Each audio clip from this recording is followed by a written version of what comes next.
Moments ago, we're just now learning that the ICC, the International Criminal Court, has issued an arrest warrant against Vladimir Putin and another Russian official. Both are at the center of an alleged scheme to forcibly deport thousands of Ukrainian children to Russia. This is a topic that we've been talking about so much on this show. Let me get back to Ivan Watson.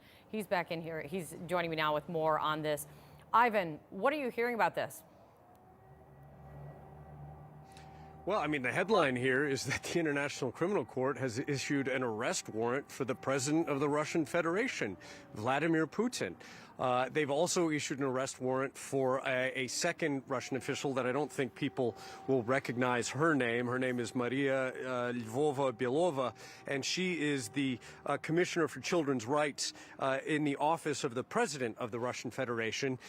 In this statement, the ICC is basically accusing the two of them of being complicit in the abduction, the alleged abduction of Ukrainian children from territory in Ukraine occupied by the Russian military and taking them to Russian territory.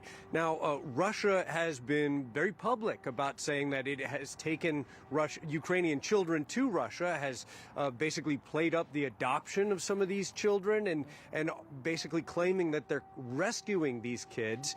The ICC clearly views this very differently, saying that this is illegal what it's doing, and has taken, I think, a very precedent-breaking step of, again, issuing an arrest warrant against Vladimir Putin himself, against one of his top officials, accusing them of kidnapping Ukrainian children, basically since the start of the Russian invasion of Ukraine last year.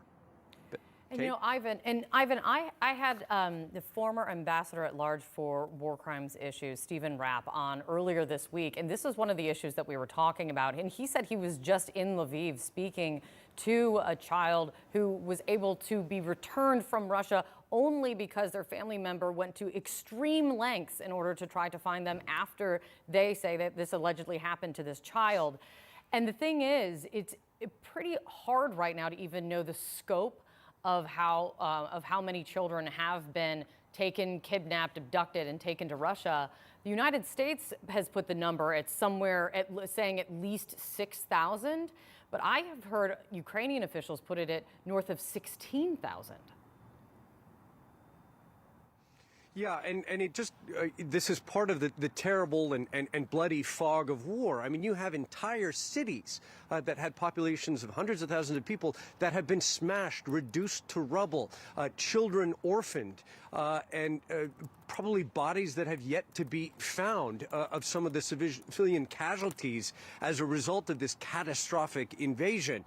So one of the remarkable, I don't know, one of the things that's going on behind the scenes as the two armies are killing each other on the front lines day after day is that you have prosecutors, you have investigators on the ground also gathering information as the battles are taking place, trying to build cases basically against the Russian military of alleged war crimes on the ground here. The alleged abduction of thousands of Ukrainian children, that is but one piece of this. It is the one that the ICC has focused on the most. So I would guess that they see that there is a cut and dry kind of international law that is being broken here with the movement of juveniles, of minors across international borders without the permission of the parents.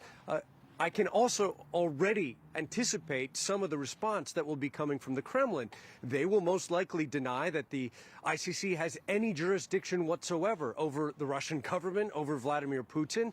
And it's not just them. I mean, I can recall that the Trump administration publicly saying the ICC has no jurisdiction over the U.S. government. So it's a powerful statement. It's a bold statement, the issuing of this arrest warrant, but it will likely have little effect whatsoever on the day-to-day behavior and policies of Putin himself. It is, though, a strong message to Russia and to the Russian military that people are watching its behavior on the ground here.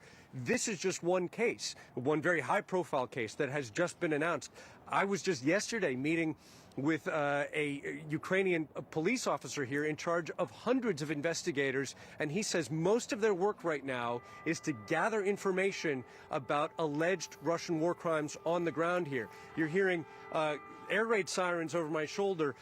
Every time the Russian military fires rockets, cruise missiles, artillery at Ukrainian towns and cities, investigators come in soon after to document that and to prepare cases against the Russian military for alleged war crimes. Kate?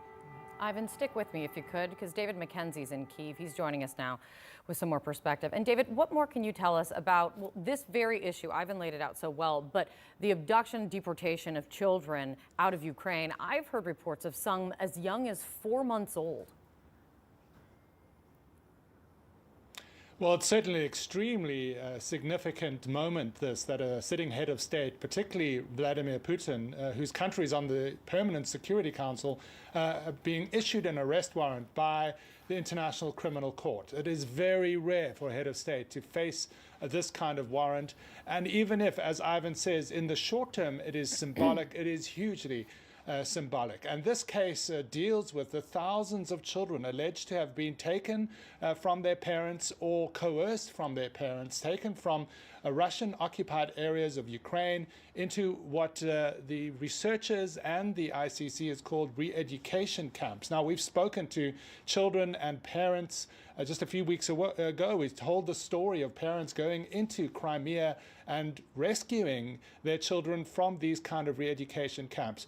At the most serious, allegation talks about the orphans that were taken from state facilities and into Russia, given to Russian parents. Now, while Vladimir Putin and the head of his group that is involved with children's rights have been named in this arrest warrant, they will say, and they have repeatedly said, this is an issue of them protecting the children, something that really doesn't fly with the facts.